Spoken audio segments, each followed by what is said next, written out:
welcome to episode number 11 of Actionable Insights. I am your host, Joseph Maxwell, and I am so excited to bring to you our special guest today.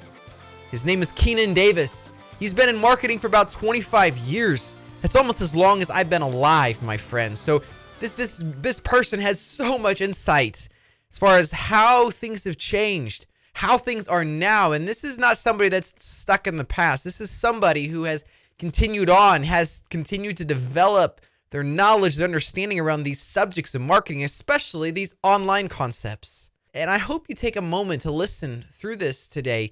You're going to catch some interesting information, such as this light bulb moment for me about your homepage being irrelevant. Come on, folks, that's not how we normally think of it. But yes, your homepage is irrelevant. So stick with me, hear how that plays out. If you haven't already, take a moment to subscribe to the Actionable Insights podcast. We're here on all your favorite syndication platforms, Apple, Google, Spotify, etc. We're here, and I want to continue bringing to you this really incredible content from brilliant people all over the world. This next one we have coming up is also incredible. So click that subscribe button. We're going to bring you more of this stuff. But for now, without further ado, let's jump into this interview with Keenan and see what he has to share with us about digital marketing. Thanks for joining in, Keenan. Maybe you want to take a moment to introduce yourself and share what you do and what you're really excited about here at this company. Absolutely. I appreciate the invite. Happy to be on with you now having this conversation. So I am Keenan Davis. Currently, I'm the Senior Director of Marketing at a company by the name of SVS. It's a home audio brand. Mm-hmm. Think speakers, subwoofers, as you binge watch the last season of Game of Thrones. Really want to hear those dragons and surround sound kind of thing. Uh-huh. But my passion really lies in digital marketing and e-commerce. Mm-hmm. I'm a lifelong digital marketer.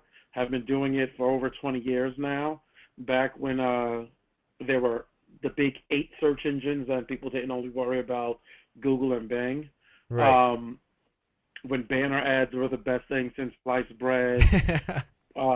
When you were really big on news groups and forums. Wow. So I'm a little old school in that respect, but stayed in digital marketing over the last 20 years, and then now I'm pretty tied into all the new emerging technologies that are coming down the pipe.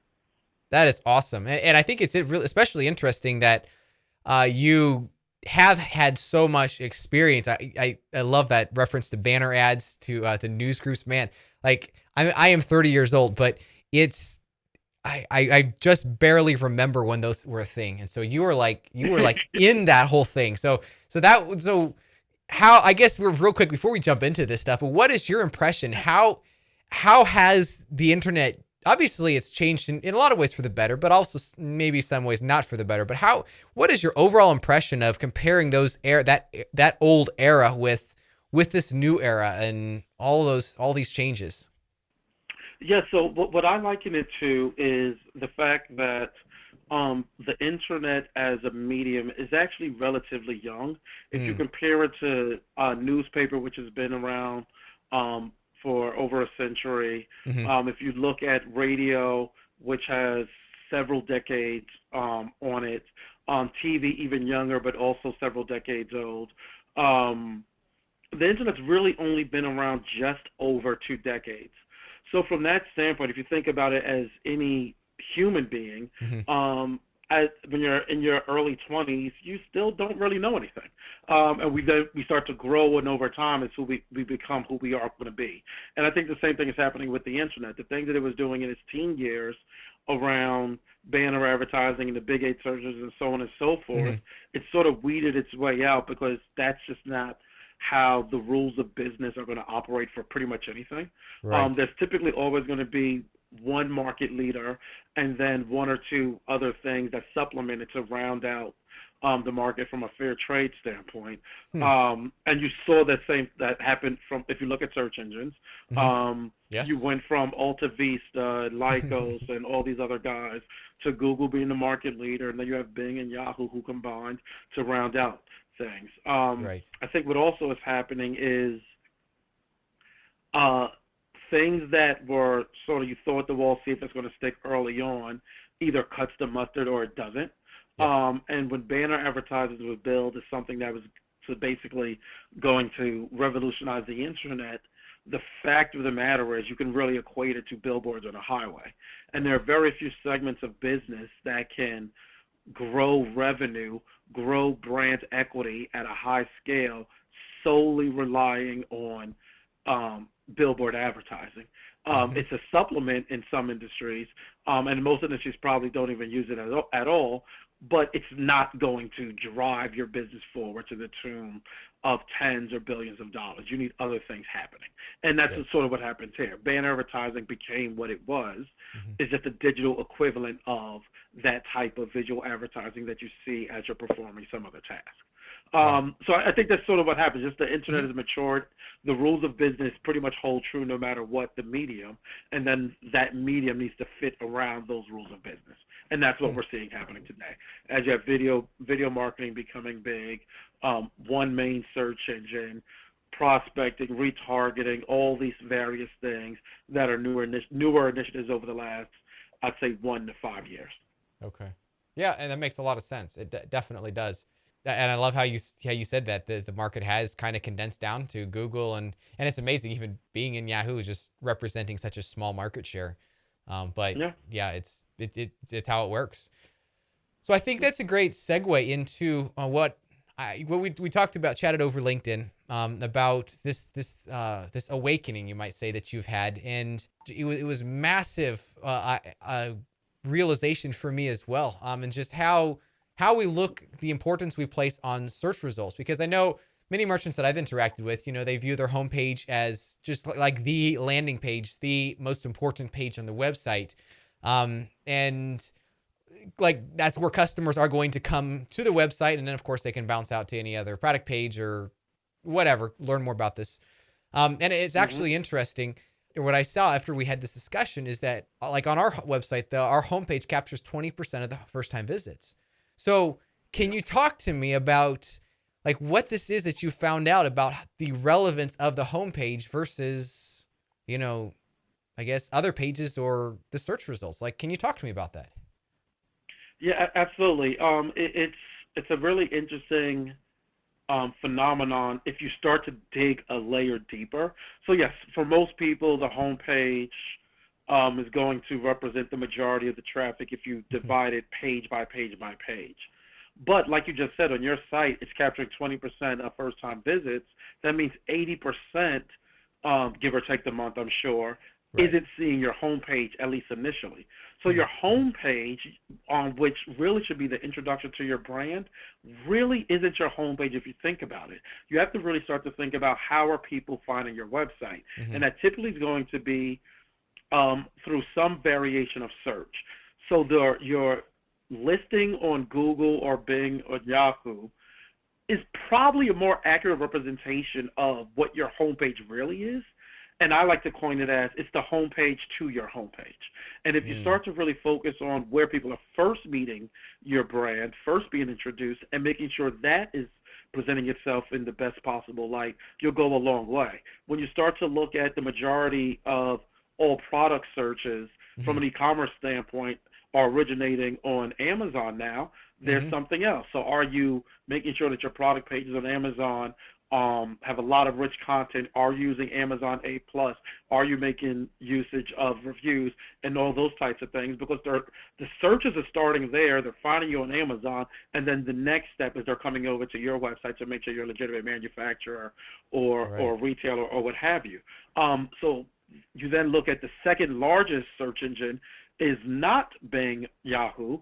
It's actually YouTube. So what Wow. type of video Yes. strategy do you have? Are you making sure that, if considering that there are so many searches that are happening on YouTube nowadays, do you have a presence there? What is the story you're telling there? All things that people are more likely to interact with before they ever make it to www.yoursite.com. And you really have to think things through from that standpoint. Hmm. That it makes a lot of sense, just because there are so many touch points, and these touch points are getting closer and closer, I think, to consumers, right? I mean, So like even on Amazon, you mentioned that. Well, now Alexa, and people are using Alexa to discover products, and that's a lot easier. I say a lot easier. It's funny. I mean, how hard is it to go pick up our phone and search for something? But at the same point, I mean, Alexa just saying, "Hey Alexa." Well, wait, I just probably triggered it for everybody who's listening to this, not on their headphones, but that becomes so much closer. So, what kind of considerations have you found that should be thought through to more or less retrain our mind? So saying, okay, maybe this homepage isn't as relevant as I thought it was. I'm sure it's not. We shouldn't like delete the homepage. It still serves a purpose, but like what kind of considerations would you suggest in realizing the value and the importance of all of these other sources of traffic for a website? So what I find is having a conversation of yourself, your developers, your marketing team, leaning on your customer service departments to put yourself in the mind of the consumer. I think far too often we're so worried about our presentation as a corporate entity that we're not recognizing the only thing that matters is the perception of the consumer. So as such, if you were trying to find you, what are you searching for? What are the keywords? Where are you going? Anyone who is going to be a business owner, a business leader, a business manager is also a consumer at other parts of their life, whether it's for their home, whether it's for their personal use, their children, their family, friends, what have you.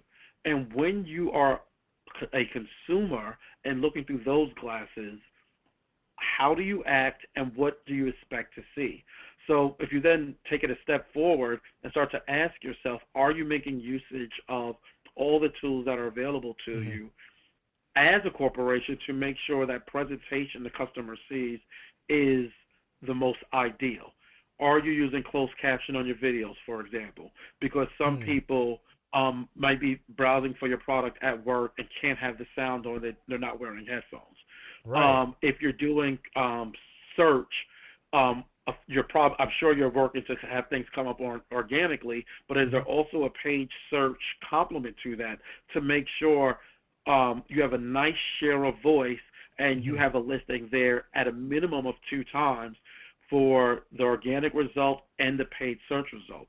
For the paid search result, are you using site extensions? Do you have your phone number listed?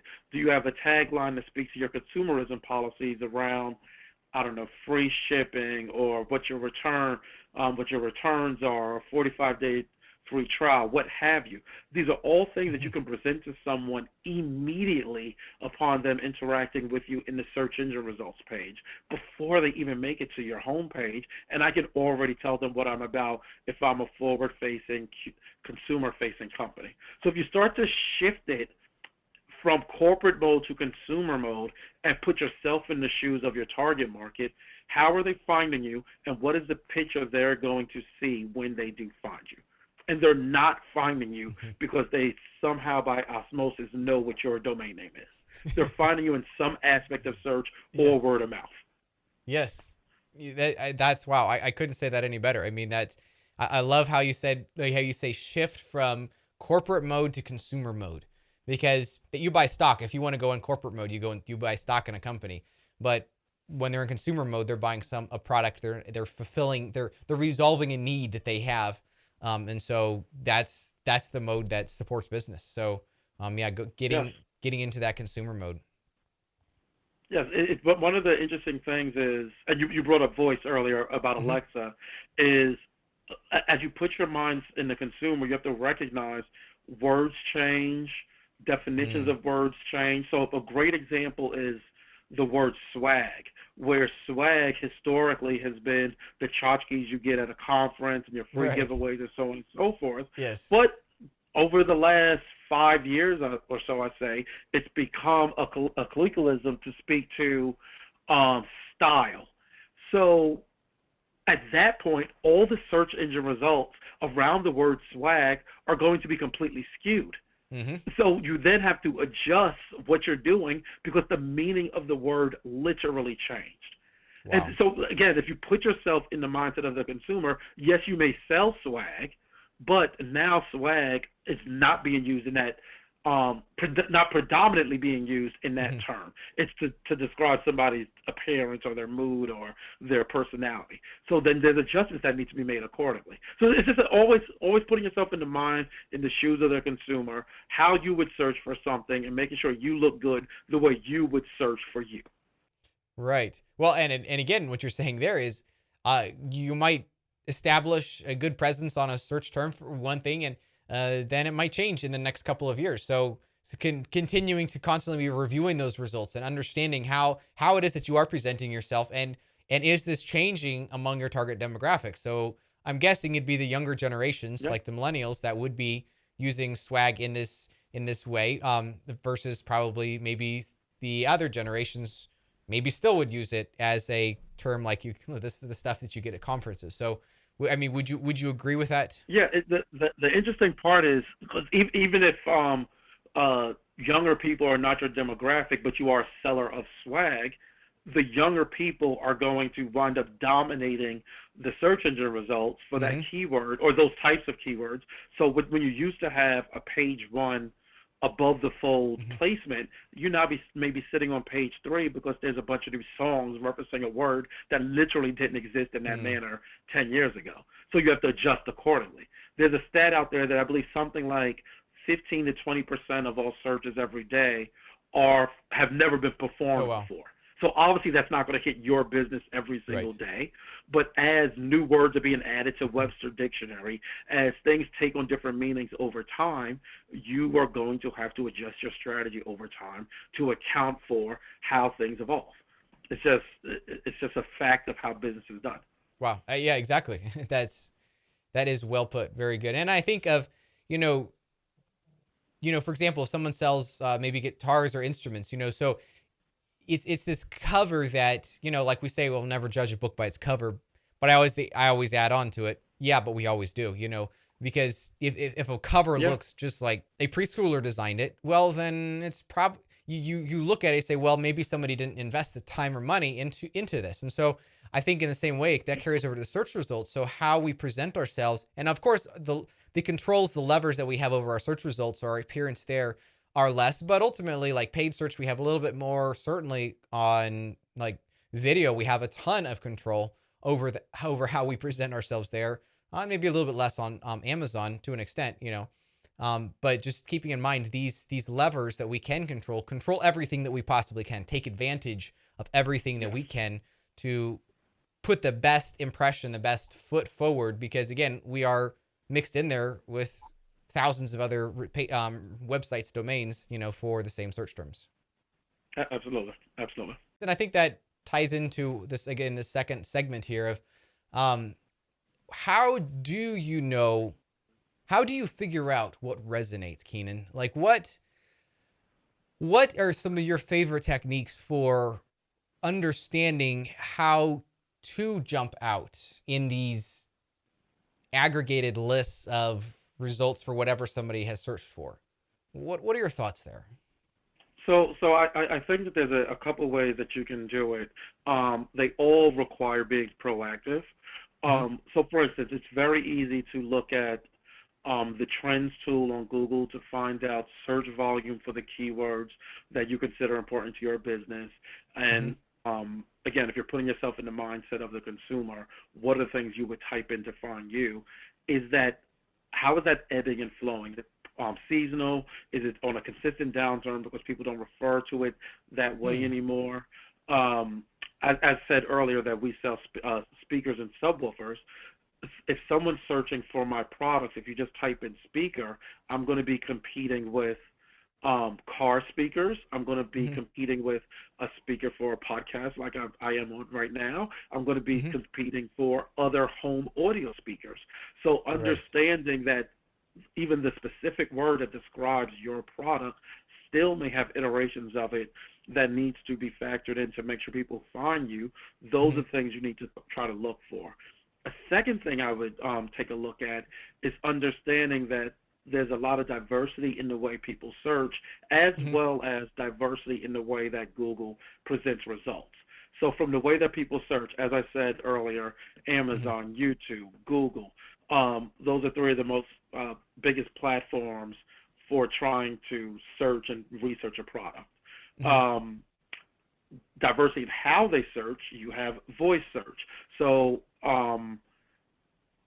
can your page be found if the query is formed as a question as opposed to a keyword that is not a sentence? What is Hmm. the best speaker for my living room is more likely to be a voice enabled search versus living room speaker, which is something I would most likely type in on my laptop.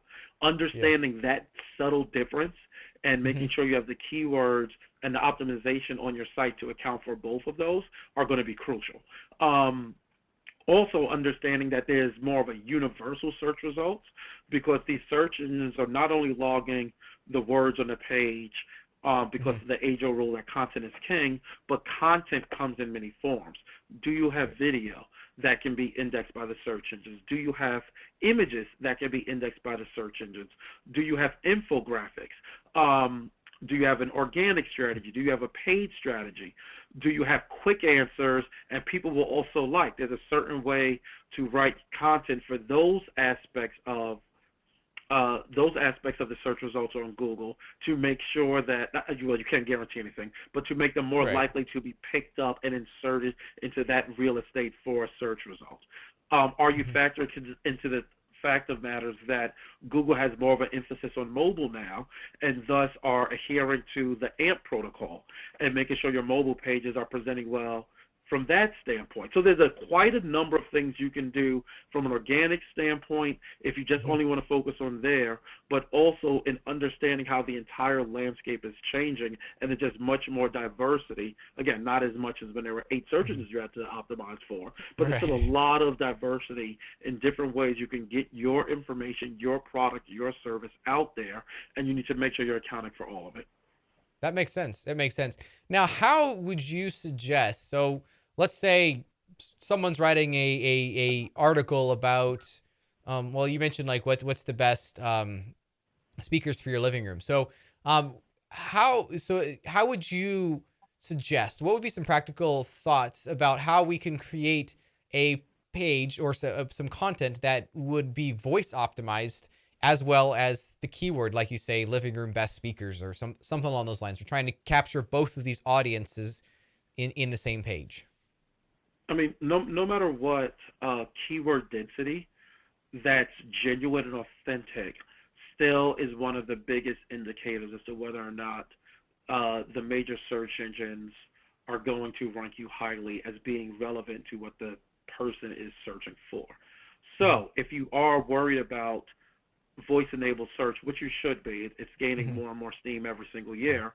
Um, you can very easily make the titles of the sections into questions that Google, Bing, Yahoo, YouTube are going to pick up on. So just Hmm. as simple as that. So if something used to be called best living room speakers, change that title to what are the best living room speakers. You still get the Interesting. keyword density in Yes. there from a word content standpoint for a traditional Hmm. search result, but the question format allows it to be optimized for voice enabled search. It's really subtle changes like that where you put things in certain formats that make them more attractive to whatever aspect of search you're trying to cater to. Wow. Yeah, exactly. That makes a lot of sense. You mentioned strategies, like content strategies.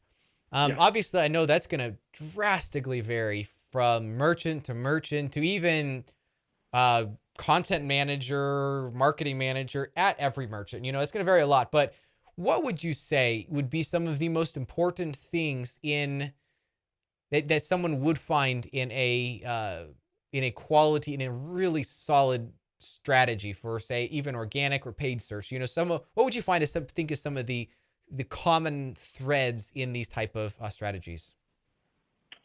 I would say that making sure that any piece of content that you initially decide to develop, you Hmm. make sure that you design it in every iteration possible. If you can write a blog, that means you can make a video on that blog topic. Hmm. If you could make a video off of the blog that you just wrote, you can probably develop an infographic or some type of graphical representation of what you're talking about. So Mm-hmm. every one piece of content automatically becomes three. And that's one of the things that I try to push is people learn and absorb information differently. And Mm-hmm. as such, um, if you think back to when you were in school, Mm-hmm. some some children learn better by the teacher writing on the board. Some children learn better by the teacher orating and speaking to them. Mm-hmm. Some people they would show a movie, they would do drawings, but you try to teach in a multitude of ways to make sure that the message is being received. It's Yes. no different when you're trying to communicate your product, your company information to a consumer. You don't know which way every single person is going to receive it. Thus, you should present it in every possible way. That obviously makes sense. You don't want to force Mm-hmm. something that just isn't going to be there. But Right. more times than not, if you can write something, you can tape it, and if you can tape it, you can draw it. So if you just stop right there, that gives you three pieces of content for any idea of three pieces of content for any idea of content that you've come up with. Like that as a starting place is will get you probably miles ahead of your competition. So it's basically, well, if nothing else, right there is multiplying your efforts. As yeah, guys, I think we all should face it. It's not necessarily the easiest thing to come up with content. Yes, certainly, inspiration strikes, but there's those times that it doesn't. And so when it's in limited demand, what you're saying is multiply it. And all the time multiply it, but it's especially valuable in those times where, man, it's just like, what do I write about? How do I keep getting out in front of my customers here? Absolutely. And then it also, if we then talk selfishly about search, I Mm-hmm. now have given the search engine gods three things to index instead of one thing. Yes. So Yeah. I'm again multiplying my presence on all the various search engines that people are going to be looking at. That makes sense. Now, would you recommend on each one? Say you publish this blog, would you recommend also having at least a link on to the say the YouTube video, including the infographic on that page, and then say like, would you suggest linking everything together, like even on the YouTube video, a link to the blog post, like, or just more or less keep them separate and the search engines will figure this out, that they're not necessarily all together on the same one piece of content? What would you think about that? I would keep them separate and link to all of them. One of the biggest thing that still is very important in organic search is backlinks.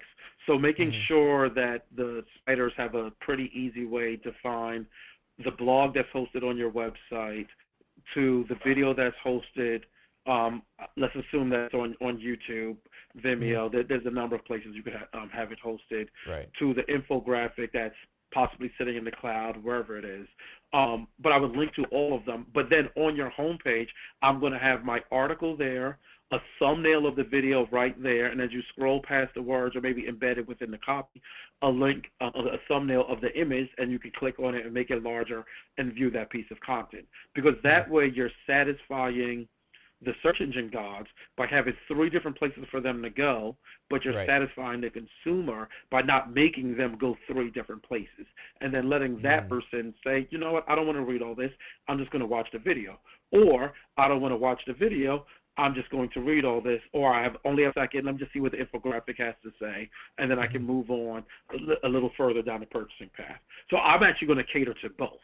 I want the Yeah, multiple pages, I want the multiple sources, but I'm going to consolidate everything on one page as well. that makes sense. That makes sense. Wow, this has been great. I love. Yeah, I think we've covered both some of the nitty gritty stuff, but especially a little more high level and in the strategy and content there and how making sure you have everything on par, ready to go. So this has been great, Keenan. Thank you for coming on this show, and I really appreciate it. Absolutely, absolutely. I enjoyed the time. I love talking about this kind of stuff. This has been great. Thank you. All right. If you were like me, I closed that interview thinking, wow, this was incredible. This is somebody who really has been there and done that. You know me, I'm 30 years old. I've lived through a good portion of this recent digital marketing era from after the 2008 market crash. Now as we've proceed into kind of another market cycle, another market reset, I hear somebody that has tremendous experience. And that means a lot to somebody like me because we need to hear this. We need to learn from this. And as such, to be able to grow through it. I want to keep bringing you this type of information. If you would take just a moment, click that subscribe button. Really helpful. If there's a like button, that's also helpful. But also, maybe you could take just a few moments and write up a review, hopefully a 5-star review of how this has helped you. Because again, this will help me to continue to direct this podcast in a way that makes sense for you as a listener. So take the time to do that. I have incredibly detailed show notes as well over on actionableinsights.fm, actionableinsights.fm. Over there is really helpful information as far as kind of boiling down what we talked about in this podcast, but also breaking it down to bullet points, things that you can put into action immediately today. That's the goal of this podcast. Until next time, we will see you later.